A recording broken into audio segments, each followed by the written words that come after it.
संख्यार प्रकार types of numbers गणन संख्या नेचुरल नंबर्स साधारणतः 1 2 3 4 5 n को गणन संख्या कहा जाए। अभग्न संख्या फुल नंबर्स बा नूतन गणन संख्या समस्त गणन संख्या एक अभग्न संख्या अटे। मने रख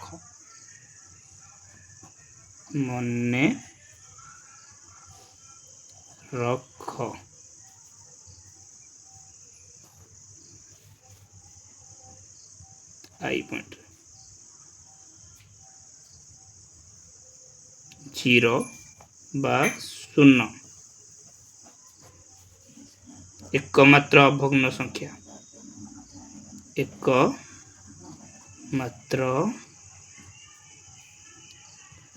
अभग्न संख्या जहाँकि एक गणन संख्या नुहे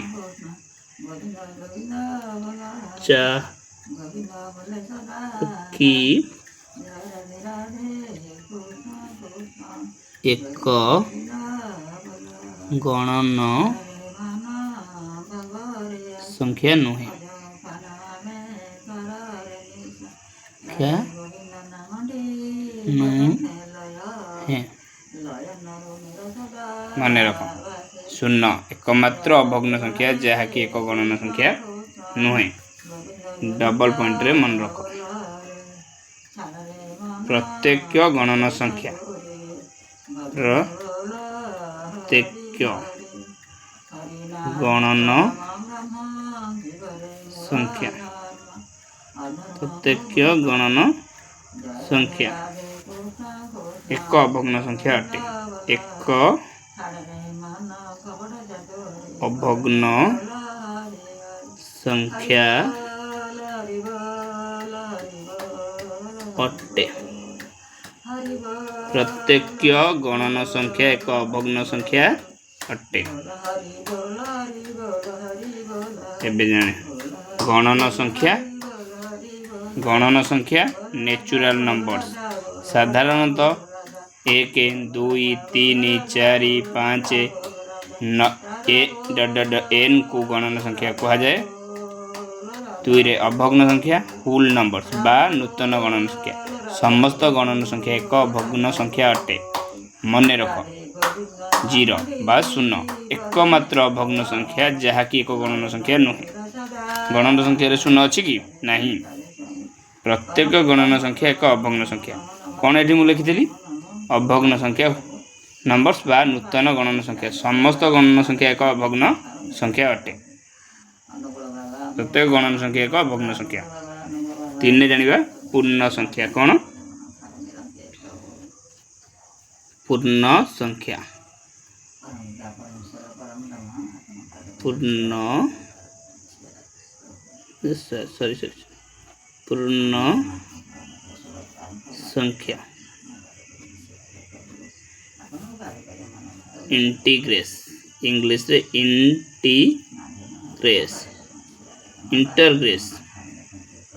इंटरग्रेस समस्त धनात्मक कौन कहली समस्त धनात्मक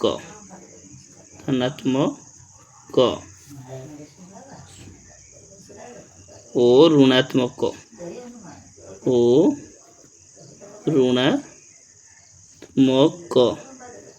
धनात्मक और ऋणात्मक एवं 0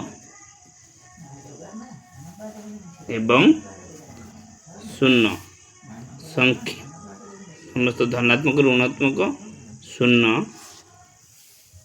ऋणात्मक संख्या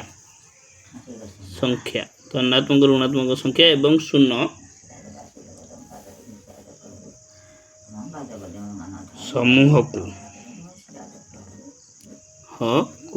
समूह को पूर्ण संख्या कहा जाए। पूर्ण ହେଇଗଲା ପା ଟାଇମ୍ କହୁଥିଲି 5:30 ଯିବା। ଆଉ କ'ଣ କରିବା? संज्ञा अख उठौनी कुहा ଅଖ ଉଠଉନି जाए ଅଖ କାହିଁ ଉଠେଇଲା ନା कोई परिबेनी ଇଏ କି କଥା? पूर्ण संख्या इंटरग्रेस समस्त धनात्मक और ऋणात्मक संख्या एवं शून्य समूह को पूर्ण संख्या कुहा जाए।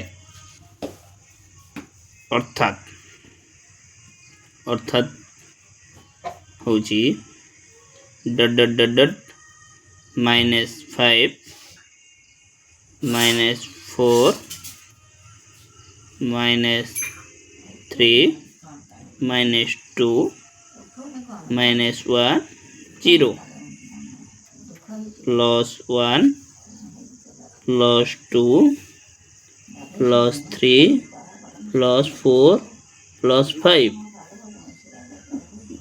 डट डट डट डट डट डट बुझीपार ए पूर्ण संख्या होची इंटरग्रेस समस्त धनात्मक और ऋणात्मक संख्या एवं शून्य समूह को पूर्ण संख्या कहा जाए। अर्थात -5 -4 -3 -2 -1 0 डट एपटे कहीं रहा -6 पर माइनस सियाड़ू जिते रहा याड़ू भी 5 पर जिते रहा से डट डट रहा उदाहरण सहित बुझे दूच मन रख आई पॉइंट रे धनात्मक पूर्ण संख्या कौन धनात्मक पूर्ण संख्या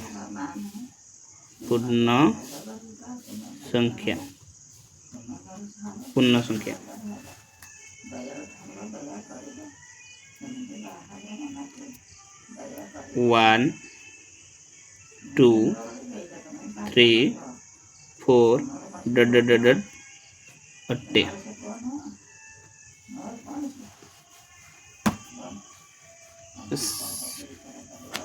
डबल लाइन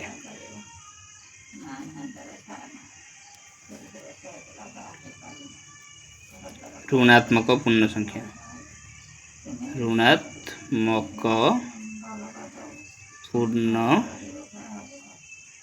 संख्या ऋणात्मक पूर्ण संख्या -1 -2 -3 -4 डट डट डट डट अट्टे डट डट कारण तो आप जानी पे पूर्ण संख्या इंटरग्रेस समस्त धनात्मक और ऋणात्मक संख्या एवं शून्य समूह को पूर्ण संख्या कहा जाए। अर्थात डट डट -5 -4 -3 -2 -1 0 +1 +2 +3 +4 +5 धनात्मक पूर्ण संख्या 1 2 3 4 डट डट अटे ऋणात्मक -1 -2 -3 -4 अटे धनात्मक जोटा बढ़ प्लस धर तुम धन बढ़ुची ऋणात्मक मैंने तुम कौट ऋण नहीं धर बैंक ऋण नहीं से धनात्मक कह जाए ऋणात्मक कह जाए बुझीपार ट्रिपल पॉइंट रे बुझा शून्य एकमात्र संख्या जहाँ धनात्मक बा ऋणात्मक नुहे ए शून्य अच्छी कि शून्य पाइना ना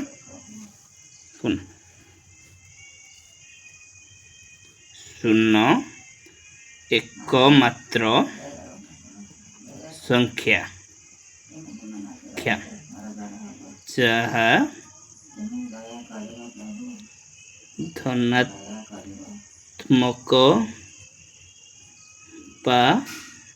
ऋणात्मक नुहे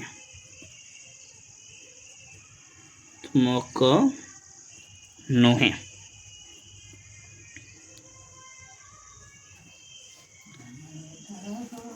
शून्य एकमात्र संख्या जहाँ धनात्मक नुहे कि ऋणात्मक नुहे किंतु शून्य एक पूर्ण संख्या धनात्मक संख्या भी पूर्ण संख्या ऋणात्मक संख्या भी पूर्ण संख्या शून्य भी पूर्ण संख्या किंतु शून्य धनात्मक नुहे कि ऋणात्मक नुहे बुझिपार गोटी गोटी गोटी बुझेली आउ थे भी बुझे दूसरी मूलरू गणन संख्या नेचुरल नंबर्स